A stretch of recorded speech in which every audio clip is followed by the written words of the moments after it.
When people imagine slavery, they often picture the plantation, rows of crops stretching across the horizon, cabins clustered in the distance, and overseers on horseback watching every movement. But the plantation was more than a place of labor. It was a world built on control, a world designed to extract work, suppress identity, and reshape human beings into instruments of profit. For the enslaved, plantation life was a daily negotiation between survival and resistance. It was a world where every hour was structured, every movement monitored, and every decision shaped by the demands of the system. This is the story of plantation life, not as a backdrop, but as the central stage where the institution of slavery carried out its purpose. Plantations varied in size, but the structure was often similar. They were organized to maximize labor and minimize autonomy. A typical plantation included the main house, the overseer's quarters, the slave cabins, the fields, the barns and workshops, the kitchens and smokehouses, the yards and storage areas. Every part of this environment was designed with one goal: to control the labor of the enslaved. The plantation was not just a workplace, it was a controlled ecosystem, a world where enslaved people lived, worked, slept, and struggled under constant surveillance. The workday on a plantation began before dawn. The sound of a horn, a bell, or the overseer's call signaled the start of labor. People worked in cotton fields, rice fields, sugar plantations, tobacco farms, indigo fields, workshops, kitchens, stables. The labor was relentless. The hours were long, the expectations were high. There was no concept of overtime, no rest days, no compensation. Work was demanded, not negotiated. The pace of the day was set by the overseer, the driver, an enslaved person forced into a supervisory role, the demands of the crop. The work did not end until the sun went down, and sometimes not even then. Plantation life was built on control, not just physical control, but psychological, social, and emotional control. Enslavers used strict schedules, surveillance, punishment, rewards, manipulation, division, fear to maintain dominance. The system was designed to prevent rebellion, suppress identity, discourage unity, enforce obedience. Even small acts of independence were monitored: who people talked to, where they walked, how long they rested, what they carried, when they gathered. The plantation was a world where autonomy was constantly restricted. After the workday ended, enslaved people returned to their cabins, small, cramped structures made of wood, clay, or logs. These cabins were overcrowded, poorly insulated, sparsely furnished, lacking privacy, but they were also the only spaces where enslaved people could reclaim fragments of their humanity. Inside the cabins, families gathered, stories were told, songs were sung, prayers were whispered, food was shared, children were raised. These moments were small, but they were powerful. They were acts of survival in a world designed to break the spirit. On the plantation, the enslaved body was treated as an economic asset. Every aspect of life was shaped by this reality. Enslavers calculated how much labor a person could produce, how long they could work, how many children they might have, how much those children would be worth. This economic logic shaped decisions about food rations, clothing, medical care, housing, relationships, reproduction. This is where the system of forced reproduction became part of plantation life. Enslavers saw children not as families expanding, but as future laborers. This meant that enslaved women were often pressured or coerced into having children, and enslaved men were sometimes forced into pairings chosen by enslavers. This system denied bodily autonomy, disrupted natural relationships, treated people as livestock, turned reproduction into a business strategy. It was one of the clearest examples of how the plantation system attempted to control every aspect of life. The overseer was responsible for enforcing discipline and maintaining productivity. He represented the immediate authority of the enslaver. The driver, an enslaved person forced into a supervisory role, walked a painful line between survival and betrayal. Drivers were often chosen because they were skilled, respected, or physically strong, but their position placed them in constant danger.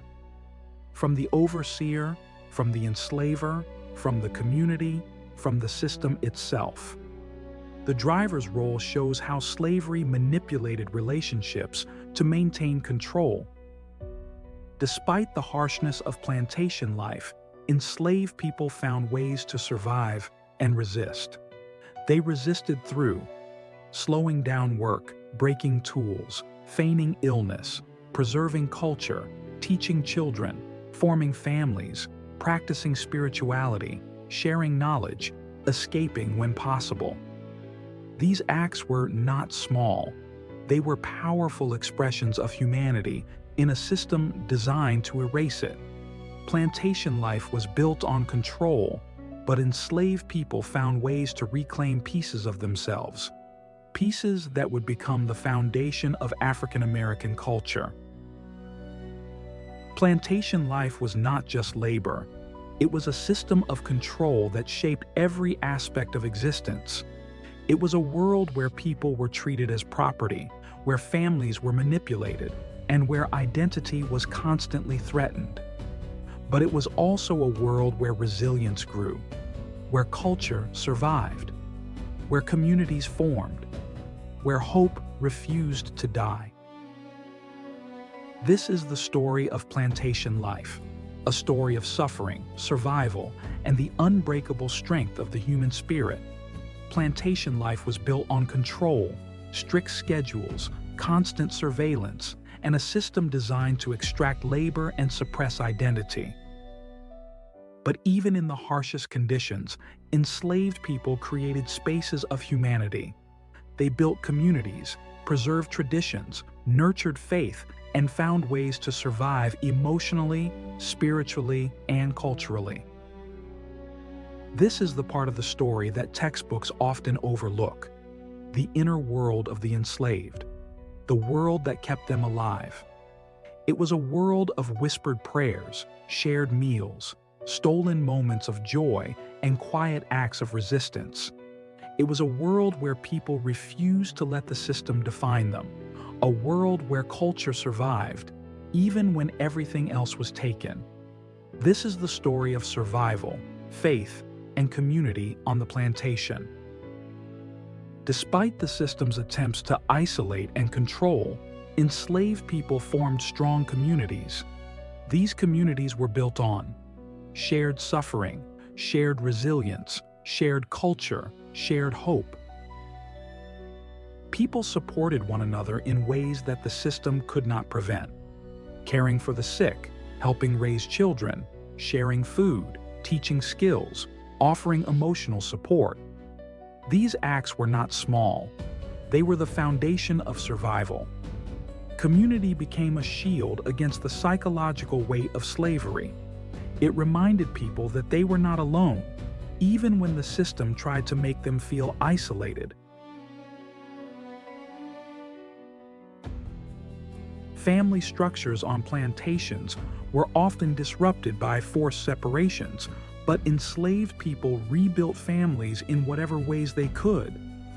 There were biological families, chosen families, surrogate parents, protective elders, sibling-like bonds. A child separated from their mother might be raised by another woman in the community. A man separated from his wife might form a new bond with someone who had also lost family. Elders became teachers, storytellers, and guardians of culture. These relationships were acts of resistance. They preserved identity in a system designed to erase it. Faith was one of the most powerful tools of survival. Enslaved people blended African spiritual traditions, new forms of worship, songs, prayers, stories, rituals, spiritual gatherings, often held in secret, became places where grief was shared, hope was nurtured, identity was preserved, community was strengthened. These gatherings were not just religious events, they were emotional sanctuaries. Songs carried coded messages, prayers carried strength, stories carried memory. Faith became a way to endure the unendurable. Music was one of the most powerful expressions of identity on the plantation. It carried history, emotion, resistance, communication. Rhythms from West Africa survived in work songs, spirituals, call and response patterns, drum-like rhythms created with hands and feet. Music helped people coordinate labor, express sorrow, celebrate life, pass down culture, communicate secretly. It was a language that enslavers could not fully control. Even when instruments were banned, people created rhythm with their bodies. Even when gatherings were restricted, songs traveled from cabin to cabin. Music kept memories alive. Enslaved people were often forbidden from learning to read or write, but they found ways to preserve and pass down knowledge. They taught oral histories, proverbs, survival skills, herbal medicine, spiritual traditions, cultural stories. Children learned through observation, storytelling, participation, community guidance. This education was not formal, but it was powerful. It preserved identity across generations. Even when literacy was banned, knowledge survived. Not all resistance was open rebellion. Much of it was quiet, subtle, and woven into daily life. Enslaved people resisted by slowing down work, breaking tools, feigning illness, hiding knowledge, protecting one another, preserving culture, forming secret gatherings, maintaining spiritual practices. These acts were not small. They were powerful expressions of humanity. Every act of resistance, no matter how small, was a declaration: I am still human. Love was one of the most powerful forms of resistance on the plantation. People loved their children, their partners, their friends, their community, their culture, their memories. Love created bonds that the system could not fully break. It gave people a reason to endure. It gave them strength to survive another day. Even in a world built on dehumanization, love persisted. It was a quiet rebellion, a refusal to let the system define the soul. Plantation life was built on control, but enslaved people built a world within that world, a world of community, faith, culture, and resilience. They preserved identity in the face of erasure. They nurtured hope in the face of despair. They created families in the face of separation. They found strength in the face of oppression. This is the story of survival, faith, and community. The inner life that kept people alive when everything around them was designed to break them.